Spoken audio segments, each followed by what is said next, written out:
This special series of the Leaders in Payments podcast focuses on the next generation of payments infrastructure for software companies. Payabli provides a single unified API and infrastructure stack to quickly and easily monetize and manage a SaaS platform's payments business built around the 3 Ps: pay in, pay out, pay ops. In this 3-part series, we'll dive deep into the 3 Ps, including payment acceptance, paying vendors and suppliers, and managing payments operations.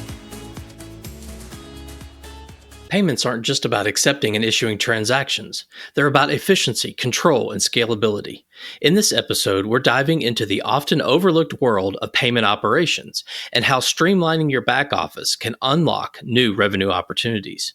Join us as we explore how Payabli's PayOps tools give you full visibility, reduce inefficiencies, and help you take control of your payment strategy like never before. Hello, everyone, and welcome to the Leaders in Payments podcast. I'm your host, Greg Myers, and on today's episode, we have 2 very special guests, Joe Phillips and Will Corbera. So, guys, welcome to the show. Great to be here again. Thanks for having us. Hi, Greg. Thanks for having us again. Absolutely. So today we're going to be talking about pay ops. So many of you know who listen to the show regularly. We've had 2 episodes with Will and Joe about pay ins and pay outs. If you haven't listened to those episodes, I suggest you go back and listen to those. But this one is about payment operations, or called pay ops. So before we get into that, Joe, if you don't mind, tell our audience a little bit about yourself and your professional journey. Sure. Joe Phillips, co-founder, co-CEO of Payabli. Southern California, born and raised, but have had the good fortune of living in a lot of places across the country, and grew up in an entrepreneurial family, small family business, and was always exposed to business growing up in my grandfather's jewelry store. Went back east for college, and then had an awesome experience working for incredible founders. I was at a company called seamless.com, one of the first online food ordering platforms in the industry, and ran national sales with them for many years. And then at my last company, Service Titan, I was the head of sales there, and had an incredible experience helping scale that company. And through that experience, we were inspired to go build Payabli to help other software companies like Service Titan build and manage their payments business. So that's really me in a nutshell professionally. Personally, live in Southern California today, right outside of Los Angeles, married, and have an awesome 3-year-old. We just celebrated his 3rd birthday this weekend. So having a lot of fun building Payabli and also being a young dad. Awesome. So, Will, same question for you, a little about yourself and your professional journey. Absolutely. I've been very fortunate to be an entrepreneur all my life. My previous life to Payabli, co-founded a payments platform where we were one of the pioneers in property payments. Through that journey, we helped incubate one of the very first Payfac programs in the country. We ultimately scaled that business to tens of thousands of merchants, and very, very blessed to have a successful outcome in 2017 with an exit. Through that journey, learned a lot, and had always been dear friends with Joe. And there was an opportunity after my commitment to the company that acquired us to build what today is Payabli. And it's been an exciting journey from the very first day after I left. And on the personal side, I've been very blessed to have an incredible wife, 3 kids. I got an 18-year-old, a 14-year-old, and then a 5-year-old. Love playing basketball, love sports, but really building business and family are my top priorities. Okay. So, Will, sticking with you for a minute, tell the audience what Payabli does. What Payabli does is we're a single unified API payments infrastructure stack that helps platforms embed and monetize payments. Our focus is really to help software platforms, or what we call tech-enabled ecosystems, to embed payments and be able to monetize, leveraging what we call the 3 Ps: pay in, pay out, pay ops. I think we'll be talking today about pay ops, but big differentiator for us and our big kind of hairy problem that we're solving in the industry is how do we unify the fragmented solutions that are out there through one API in an embeddable way as well, so that these platforms can easily stand up their payments business and monetize on it quickly. I think that's where the future is, right? And so that's what we wake up every single day for. Our mission is, if you're a software company or payments company, and our why statement is, if you to empower the entrepreneur economy. So we're very focused on executing on that vision and becoming the AWS of payments. Thanks for sharing that, Will. So let's dive into PayOps. So, Joe, being in this industry, payments, fintech, we often hear that term, payment operations. So, two-part question: how does Payabli define that term, and why is that important for these vertical SaaS platforms that you guys serve? Sure, I've been really excited about this episode, Greg. This is now the fourth Leaders in Payments podcast we've done. I think PayOps is the one that I've been most looking forward to because PayOps oftentimes gets overlooked. There's so much value that can be provided with modern PayOps tools, but it's just such an underserved aspect of payments. And I think it boils down to when people think about payments, they really focus on the actual transaction and the payment execution. But people forget that there's all these operational aspects required for allowing a merchant to process a payment. There's things like boarding that merchant, underwriting the merchant, making sure that they're a good credit risk, the pricing and billing setups, the transaction risk monitoring once they're up and running, making sure that the payments that are going through, there's no fraud and it's not, there's not too much exposure for us as the payments company or the software platform. And the list goes on and on, from disputes to PCI compliance to 1099 reporting, right? There's so many aspects of it. And I think, again, as I mentioned, it's just been underserved by the industry, and we're really excited about building innovative and modern PayOps tools to support these complex use cases. In terms of the why we've decided to build our PayOps suite and kind of the insights there, again, it goes back to the fact that most software companies, like people, just don't really take into consideration holistically all that goes into running a payments business. They really focus on the payment experience.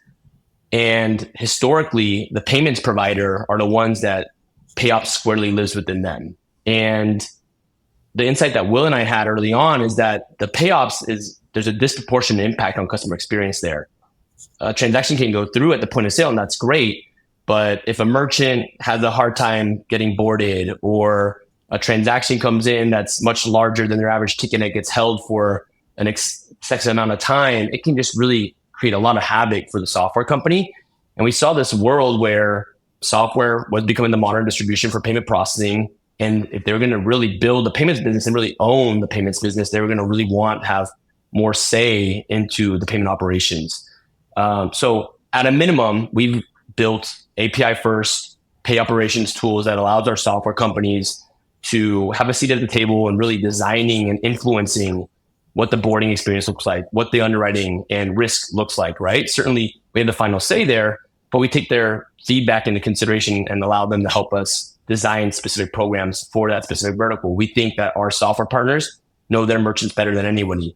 So we really give them a lot of say in the matter. And at scale, if they want to become a wholesale ISO, a Payfac, or a program manager on the payout side, they can certainly do that. They can get their own sponsorship with a bank partner of ours. They can basically have their own paper, but stay within our ecosystem and not have to build these complex PayOps capabilities from the ground up, saving them a lot of time and domain expertise that they would have to bring in-house in order to manage that kind of build out of that technology. So we've seen it to be very compelling to software companies thinking long term, how they want to graduate, how they want to see themselves as a payments business in the long run. And we've been getting a lot of great feedback on the tools we built. What would you say makes it different than your competitors out there? Yeah, the fact that it's what I would call it's unbundled and API first is the unique differentiator. I think a lot of our competitors have either taken, most of them are strictly just managing the service on behalf of the software partner and aren't giving them the, again, any seat at the table or any influence over kind of what the boarding application looks like, what the kind of underwriting journey will look like, or the transaction risk monitoring journeys look like, what those policies, I should say, are. So, we definitely allow them to help inform that strategy. And then the fact that they can ultimately graduate out is another aspect of what makes us unique. No other provider is really doing this at scale. And we've already started to see a lot of our partners, even though the majority of them are staying in that managed service for us, we are seeing some folks leverage the payops tools and become their own Payfac or wholesale ISO with us. Okay.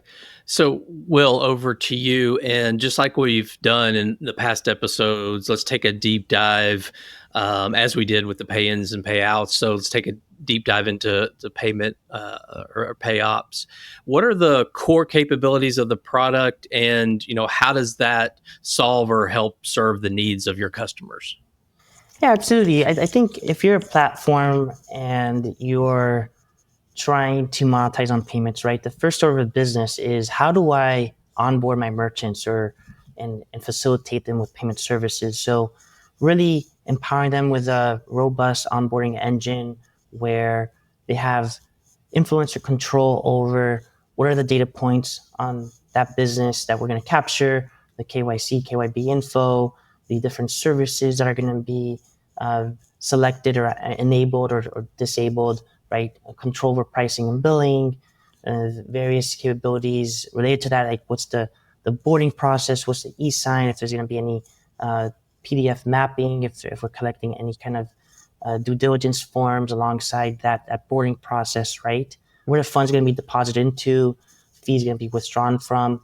So from a boarding standpoint, do we facilitate adding on a single merchant or bulk boarding, right? We have certain partners that will want to onboard hundreds, if not thousands of merchants at a time.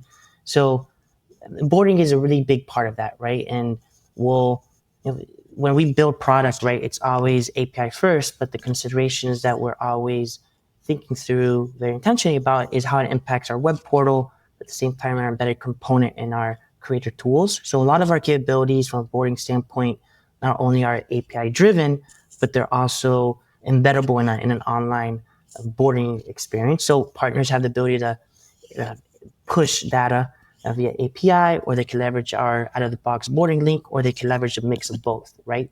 And so we see a fair amount of combination there. So boarding is the first one. Greg, full control over pricing and billing is a big one. Full visibility into underwriting. We've got a lot of cool tools where if you're in the driver's seat as a platform wanting to see where these accounts stand, we'll have visibility. We'll provide visibility as to did that application get pended, or is it in underwriting? Has it been boarded?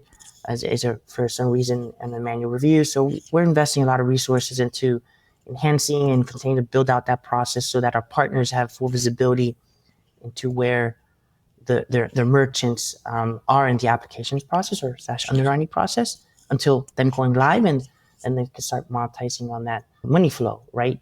The other cool things that we've built is risk and fraud tools, right? We know that in our space we're a big attack vector, so how do we leverage the data that we capture on the onboarding stage to drive our risk and fraud controls, right? Different policy creations that will either automatically flag or stop a funding to happen, right? If we think that there's fraud activity or suspicious activity and a bunch of other cool things that we've built. We've got a lot of security, a lot of reporting and analytics that we could talk about a little bit later, but we have a portfolio manager. We have full visibility into all of your merchants, any sub-orgs that you might have under your umbrella, a lot of developer tools. So a lot of the payment operational wherewithal to help these platforms scale their payments business, right? It all starts with boarding through underwriting, price management, all the way to when that merchant's activated, how can you continue to enable other services or value-added services through one single place. Okay. So, Joe, over to you. Can you give us maybe some real life examples of how some of your customers have benefited from some of these pay-op tools? Sure. Two come to mind that are pretty recent. One I think is just absolutely fascinating, and we're probably going to do a case study on it soon, is that we recently just decommissioned a Payfac in the property management space. And I think if you look back, like, I don't know, 5-6 years ago, there was kind of this narrative in the industry as software companies were starting to monetize payments. There was this narrative or this kind of marketing campaign that people started buying into that was, if you were a software company, you had to be a Payfac. And I think this is a company that did exactly that. They started seeing meaningful payment volume and they wanted to invest in the payments business. So they went and became a full-fledged Payfac. And now, come 5-6 years later, they're coming to us and they're like, hey, we want to focus on what we do best. We're sick of kind of the compliance and administrative burden that goes along with this, not to mention the cost and maintaining this payment facilitation designation. We just want the Payfac capabilities, but we want you guys to be providing, being the actual Payfac. And I think we absolutely subscribe to that. And we think there's a time and a place when it makes sense for a company to graduate, but that should be the exception and not the rule. So this company came to us. They signed up in late November. They were live by the end of December, which is awesome. And they've leveraged a lot of our payoffs capabilities, but particularly our boarding solution and particularly bulk boarding. Will kind of alluded to it, where we underwrote each of their management companies and then bulk boarded hundreds of communities instantaneously underneath them.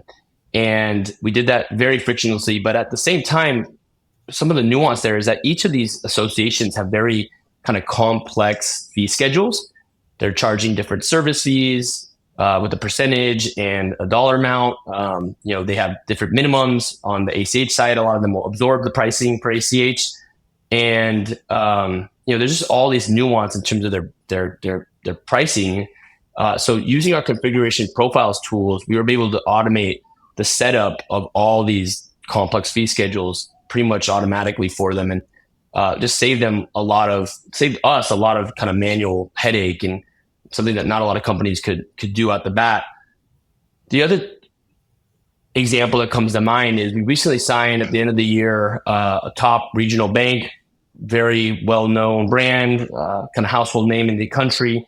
And we beat out some serious competition that was bidding for this business. And the reason we won it was predominantly because of our payment operations tools. And basically what we're doing with this partner is through, an integration with us, they're embedding our entire platform into their online banking portal and allowing their 500,000 plus small businesses to log into that portal, automatically be pre-approved for payment processing. Instantaneously, when they log in, they can send an invoice, run a virtual terminal payment, set up an auto pay a vendor, and it's all leveraging our tools.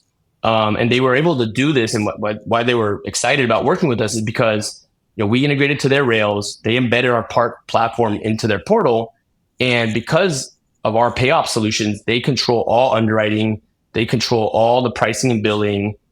They're the ones doing and monitoring all the risk and the transaction flow that's going through there.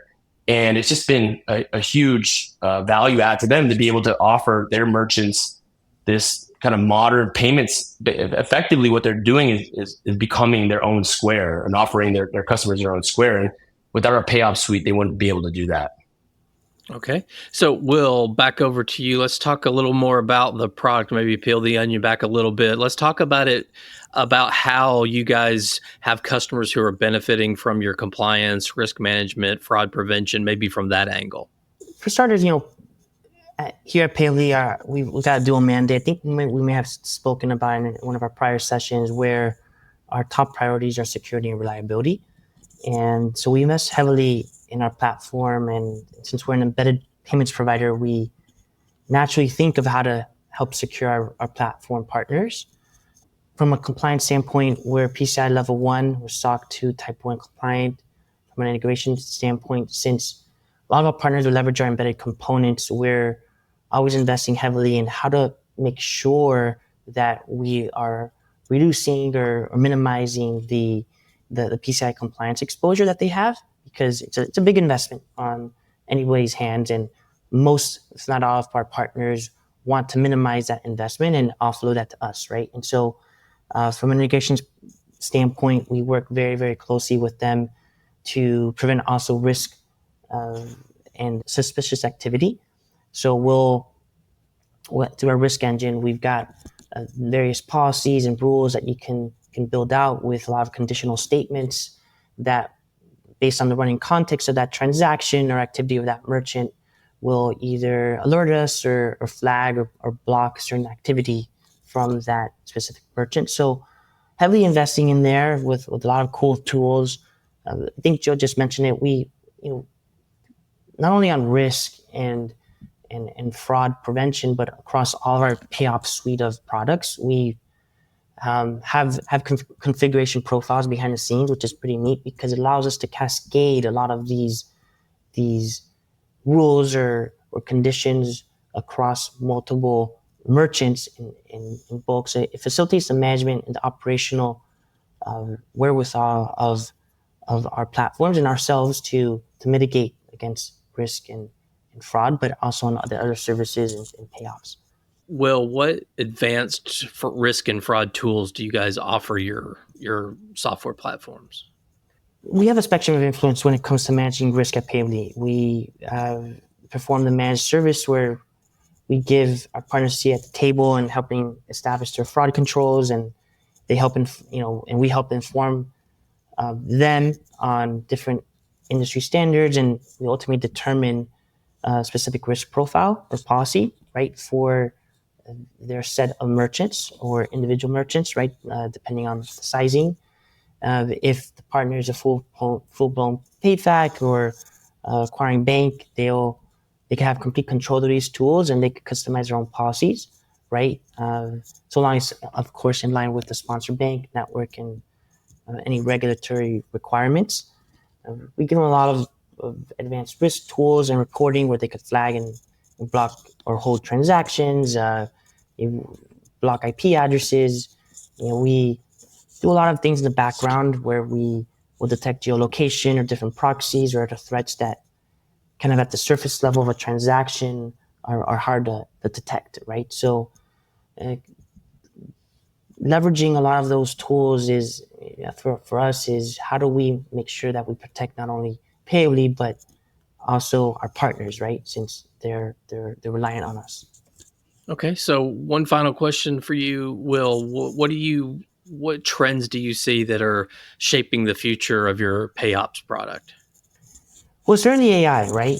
You're seeing a lot more sophisticated attempts from bad actors impersonating legitimate merchants or attempting to defraud payers and merchants, right?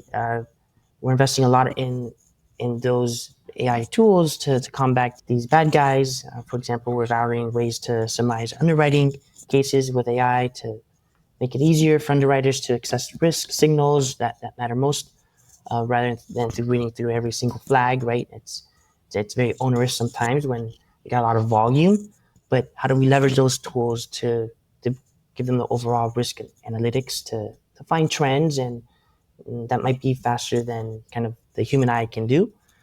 We are currently internally experimenting with a neat MVP on business analytics and kind of AI agent where you could just talk to the AI agent and you could query kind of in a human form, right? Certain reporting questions or ask for more concise data on any kind of inquiries you have. So, for example, if a partner inquires on the 10 most profitable merchants, what are the biggest fluctuations on volume of the past 5 days, right?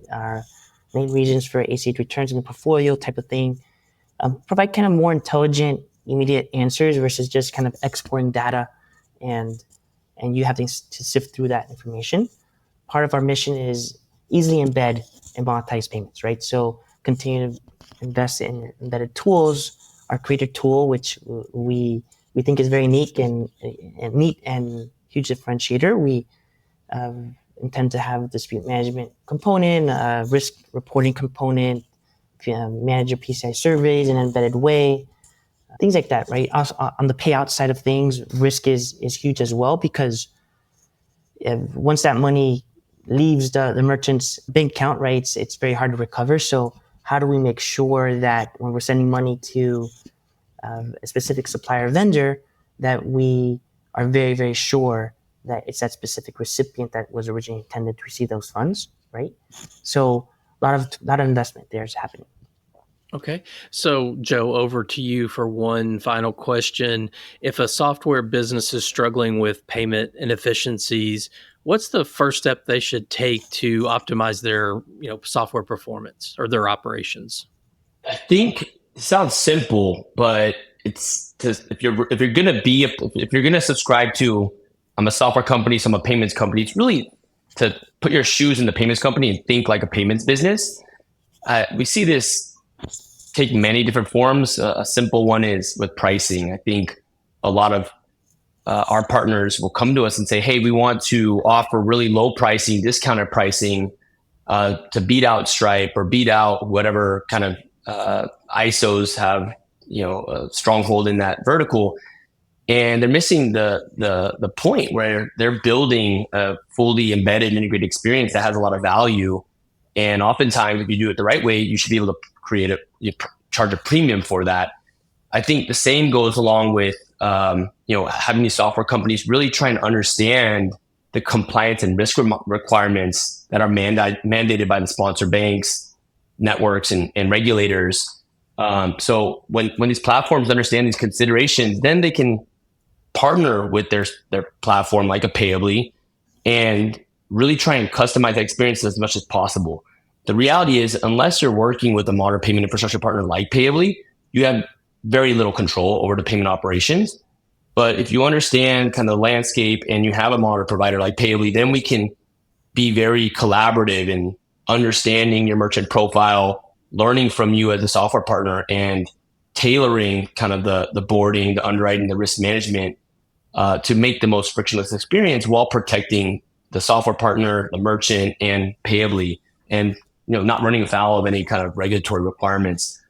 I think the other thing is there's just a lot of amazing information online. There's thought leaders and consultants out there. So I highly recommend following people like Arshad Jamil, Tony Caudell, and Emily Bartels, who are former operators and have a lot of domain expertise that provide a lot of great free content. I'm sure we'll be happy to chat with anybody. And there's also some great consultants out there for people that do want to invest in this.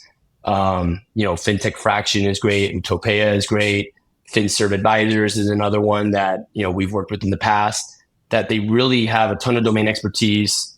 They're straight shooters, and they'll be able to guide a partner or a software partner that's really trying to optimize their payment operations as much as possible. So I highly recommend them. So understanding kind of the payments business model, if you will, partnering with a a payments platform, that's modern, that is going to be collaborative and really educate you on the payments business model. And then obviously, networking with those thought leaders and those consultants that might be able to help you through the journey. Okay. So Joe, Will, we've covered a lot about PayOps and all the functionality. Is there anything else you'd like to add before we wrap up the show? And Joe, we'll start with you. Yeah, I think firstly, thank you, Greg, for this experience. We've been able to, through this series, dive into the 3 Ps, pay in, pay out, payops. I think that's what makes Payabli extremely unique, is the merging, the unifying of these 3 Ps. And we're really excited and bullish about the future of Payabli. If you're a software partner, a bank partner that's interested in learning more about Payabli, please reach out. We'd love to educate you on what we're building over here. And for folks that may be in the market for a new job, we've got some awesome new roles at Payabli. We're scaling rapidly, and we're looking for the best and brightest to help us on this quest. So we're looking for a brand new UI architect. We're looking for a product marketer, which I think is super exciting, given that there's just so much, especially on the payments operation side, to educate our partners on how they can leverage these tools to create a better merchant experience, to have more visibility into their payments business as well. So those are some of the key roles that we're hiring for. Got a lot of exciting stuff coming down the pike, not only from a product standpoint, but some big partnerships that we're going to be announcing publicly soon. So stay tuned for more. And again, thanks so much for allowing us to participate on this podcast, Greg. Yeah, absolutely. I look forward to hearing those announcements. Will, any parting comments from you? Well, just thank you for giving us an opportunity to spread the gospel on Payabli and kind of our story and why we think we're unique and well positioned with these 3 Ps. And certainly on the payops side, as I kind of reflect back when I first started in the industry, the industry has been built around these legacy support models to support, kind of how I started off as a feet on the street, if you will, selling door to door with different solutions. But the world has changed, and We deeply, deeply believe that all payments are going to live within vertical SaaS in a fully embeddable way. So we are focusing every single dollar and resource into what we think is the future, which is building that modern stack from the ground up to help platforms ultimately then monetize on payments. And doing that is hard, right? Because supporting ISOs or sales agents is a completely different beast when you're supporting these technology companies that have a whole set of requirements, right? From a development standpoint, from an integration standpoint, APIs or embedded components that are needed, but also being able to educate them on payments and letting them know how they can monetize on money in, but also money out, and that's very, very fun. But as they scale their business, obviously leverage these payment operation capabilities. So exciting time, a lot of hard work, but as Joe said, we're always looking for great talent, good folks that have ideally payments experience, but we always love to train our folks on payments. But great developers, great engineers, just good people that are very mission driven. So, but again, thanks for giving us an opportunity, and to the next one. So, Joe, Will, thank you both so much, not just for this episode, but for the three others we've done together. I really have enjoyed getting to know both of you and the company. So, again, thank you so much for being on the show today. It's great. It's been a pure pleasure. Thanks, Greg. And to all your listeners out there, I thank you for your time as well. To learn more about Payabli and specifically their PayOps product, please visit payabli.com/pay-ops.